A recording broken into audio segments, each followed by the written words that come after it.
and welcome back to Throat Chakra Thursday with Love and Action Network. I'm Tara Priolo. I'm your resident white-facing biracial multi-passionate musician, and I talk about the ish that nobody wants to talk about and push you to do the same. Love and Action Network is a peer support organization where we encourage, equip, and empower you to put your love in action. Our CEP is at Andre in the Flow. He is booking for many, many things. He is looking for clients. He is booking for shows. He is booking for booking agents and production managers and all of that good stuff. So hit up our website, lovedandlovable.bio.link, lovedandlovable.bio.link, lovedandlovable.bio.link, or DM either Dr. Flo or I at Andre in the Flow at Tara Priolo Studio, and we will help you see where you fit. You know what I'm saying? We also have another practitioner at PWYC 33, and you can follow him for a breath of fresh air, really. A breath of fresh air. He is our resident hoodoo preacher expert. Okay, let's get to it. We're going to read the urban, then we're going to do melody beady, then we're going to do daily boost questions, and then we will be out of here. So this was posted a day ago. The affirmation of the day in the caption is, I am anchored in peace no matter where life takes me. The first slide says over and over, I release, I let go. Everything is not in my control. Oh no, it's not over and over again. I release, I let go. Everything is an experience. I release, I let go. Everything is information.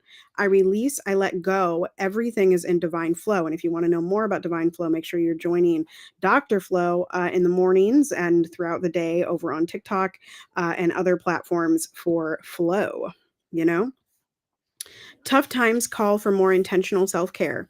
Take your vitamins, go to therapy, prioritize hydration, make a daily to-do list, set boundaries with social media, keep doing what gives you peace, keep your space clean, meditate, journal, stretch, focus on what you can control, apply action to intention, give yourself grace, and above all else, love yourself.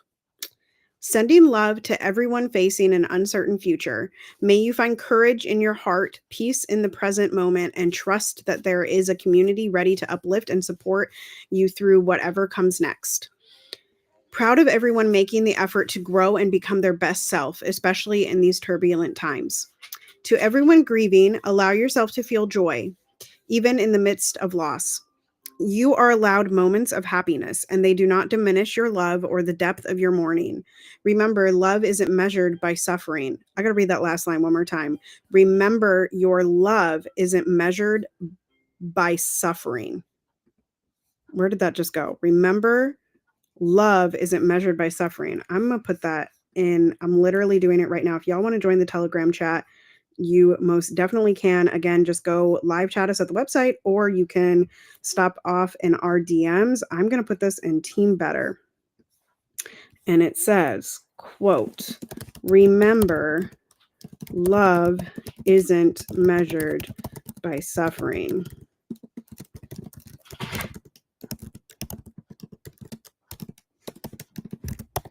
I don't know when that was posted.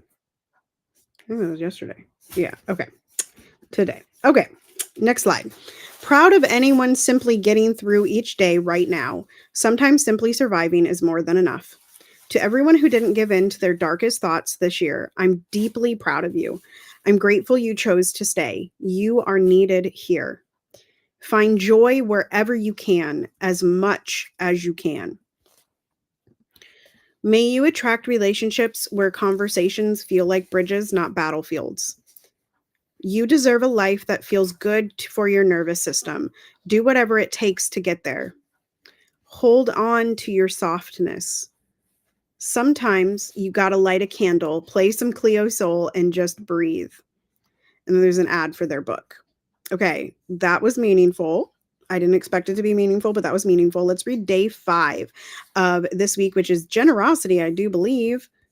Is that true? Yes, generosity, day 5.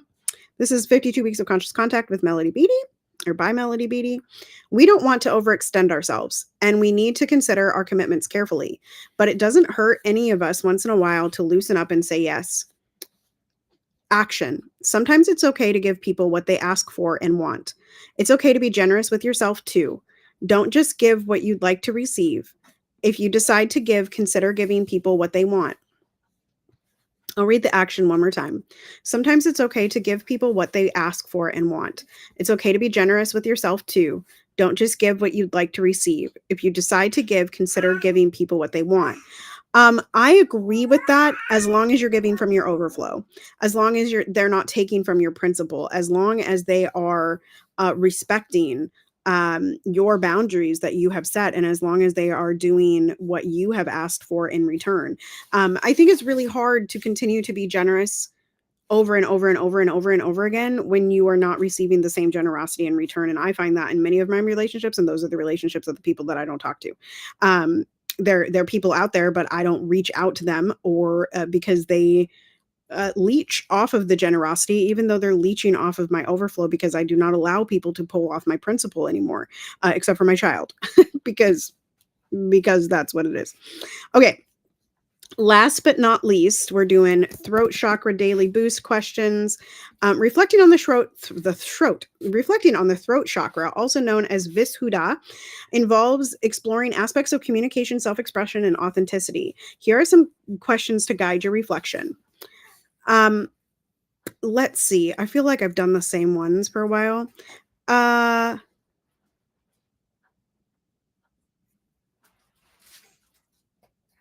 Truth and integrity. How often do I tell little white lies or exaggerate the truth? What motivates that behavior? Do I find it challenging to admit when I am wrong, and why? How do I maintain integrity in my words and actions? I think I did these last week. And how about inner voice? We'll also do inner voice. What does my inner voice sound like? Is it kind and supportive, or critical and harsh? How do I respond to my inner voice when it is negative?